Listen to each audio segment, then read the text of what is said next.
எல்லாருக்கும் இன்றைக்கி வந்து நான் கனவா கிரேவி பண்ண போகிறேன்.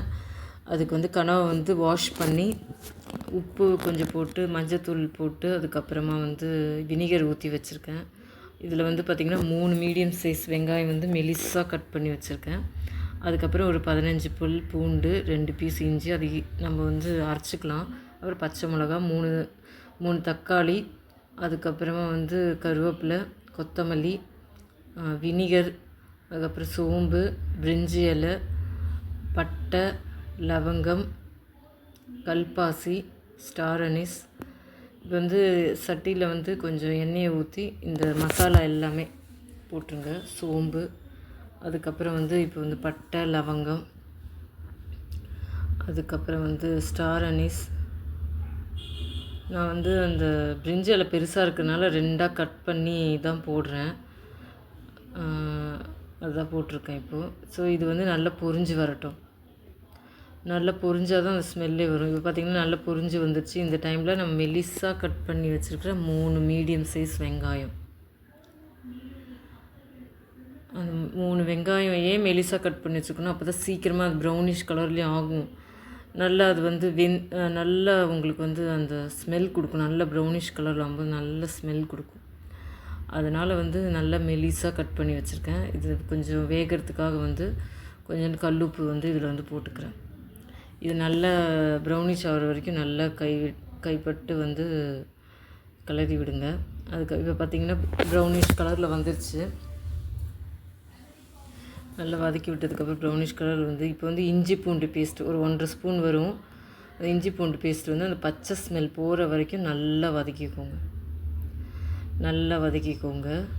பச்சை ஸ்மெல் போகிற வரைக்கும். இந்த பச்சை ஸ்மெல் போனதுக்கப்புறமா இதில் வந்து கொஞ்சோண்டு நல்லெண்ணெய், ஒரு 1.5 ஸ்பூன் நல்லெண்ணெய் ஊற்றி மஞ்சத்தூள், அதுக்கப்புறம் வந்து மிளகாத்தூள் ஒரு 1.5 டீஸ்பூன். இது வந்து பெரிய ஸ்பூன்னாலும் 1.5 டீஸ்பூன் இருக்கும். அதுக்கப்புறம் கலருக்கு வந்து காஷ்மீரி ஒரு 1/2 டீஸ்பூன், காஷ்மீரி மிளகாத்தூள் வந்து ஒரு 1/2 டீஸ்பூன் போட்டுக்கோங்க. அதுக்கப்புறம் வந்து மல்லித்தூள் வந்து ஒரு 2 ஸ்பூனு, மல்லித்தூள் வந்து ஒரு 2 ஸ்பூன் போட்டு நல்லா கிளறி விட்டுக்கோங்க. ஏன் இந்த எண்ணெயில் போடுறேன்னா அப்போ தான் அது நல்லா பொரிஞ்சு அந்த பச்சை ஸ்மெல் போய் அது ஒரு மிளகாத்தூள், ஒரு இந்த வறுத்த மிளகாத்தூள் ஒரு ஸ்மெல் இருக்கும், நல்லாயிருக்கும் அந்த ஸ்மெல் வரும். இப்போ வந்து நான் வந்து தக்காளி வந்து அரைச்சி வச்சுருக்கேன். அந்த பேஸ்ட்டை வந்து இப்போது நான் 3 தக்காளி அரைச்சி வச்ச பேஸ்ட்டை வந்து இப்போ இதில் போட்டு கிளறிக்கிறேன். நல்லா கிளறி விட்டுக்கோங்க. அப்புறம் வந்து மிக்ஸி ஜாரில் வந்து கொஞ்சோண்டு தண்ணி ஊற்றி அந்த தண்ணியும் வந்து நான் வந்து இதில் ஊற்றிக்கிறேன். வேறு தண்ணி நம்ம எதுவும் ஊற்ற தேவையில்ல. இந்த தண்ணி மட்டும்தான் நம்ம வந்து ஊற்ற போகிறோம். ஒரு 1/4 கிளாஸு. அது இதுக்கப்புறம் வந்து நீங்கள் என்ன பண்ணுறீங்க, கொஞ்சம் மூடி வச்சுருங்க. இதை ஒரு லிட் போட்டு மூடி வச்சுக்கோங்க. மூடி வச்சு ஒரு 5 நிமிஷம் ஆகட்டும். இப்போ பார்த்திங்கன்னா எண்ணெய்லாம் பிரிஞ்சு வந்துடுச்சு. அதில் இருக்க தண்ணியெலாம் வந்து வற்றி கொஞ்சம் எண்ணெயெலாம் வந்து நல்லா பிரிஞ்சு வந்துச்சு பாருங்கள். இந்த டைமில் வந்து கொஞ்சம் நல்லா லைட்டாக அப்படியே வதக்கி விட்டுக்கோங்க. அப்படியே லைட்டாக கொஞ்சம் கிளறி அப்படியே விட்டுக்கோங்க. அதில் நடுவில் வந்து கொஞ்சம் கருவேப்பிலெல்லாம் போட்டுக்கோங்க. அப்போ தான் கொஞ்சம் ஸ்மெல் நல்லா தூக்கி கொடுக்கும். நான் வந்து கனவா வந்து ஊற வச்சுருந்தேன்ல பார்த்திங்களா, அது வந்து இப்போ ரெடி ஆகிடுச்சு. இப்போ வந்து நம்ம என்ன பண்ணுறோம், இதில் வந்து அந்த கனவா வந்து போட்டுக்கலாம்.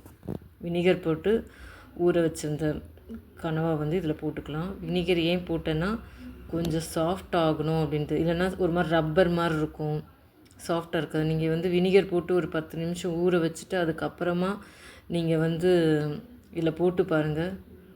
அப்படியே எடுத்து போடலாம். ஊற வச்சுட்டு அந்த தண்ணியை புழிஞ்சு அப்படியே எடுத்து போட்டுடலாம். அதில் போட்டு கருவேப்பிலை போட்டுருங்க. கருவேப்பிலை போட்டு மூடி வச்சுருங்க. நடுவில் என்ன பண்ணுங்கள், அது கிளறி விடுங்க. ஏன்னா வந்து அடி பிடிக்காமல் இருக்கணுன்றதுக்காக கிளறி விடுங்க. இதில் வந்து அதுவே தண்ணி விடும். நம்ம வந்து அந்த கொஞ்சோண்டு தான் தண்ணி ஊற்றிருக்கோம். ஒரு 1/4 கிளாஸ் தண்ணி தான் ஊற்றிருக்கோம். அதுவும் வந்து மிக்ஸி கழுவின அந்த ஜார் கழுவின தண்ணி தான் ஊற்றிருக்கோம். இப்போ வந்து நடுவில் கிளறி விட்டுட்டு அந்த தண்ணி வற்றட்டும். பாருங்கள், நல்லா வற்றிருச்சு பாருங்கள். தண்ணி வந்து ரொம்ப நல்லா வற்றி எப்படி ஆகிருக்கு பாருங்கள். செவி கிரேவியாக இருக்குது பாருங்கள். அவ்வளோதான். இதுதான் அதோட கன்சிஸ்டன்சி. நான் வேறு பாத்திரத்தில் மாற்றிருக்கேன். செம்ம டேஸ்ட்டாக இருக்கும். சாப்பாடுக்கு இட்லி செஞ்சு சாப்பிட்டு பாருங்கள், நல்லா டேஸ்ட்டாக இருக்கும். தேங்க்யூ.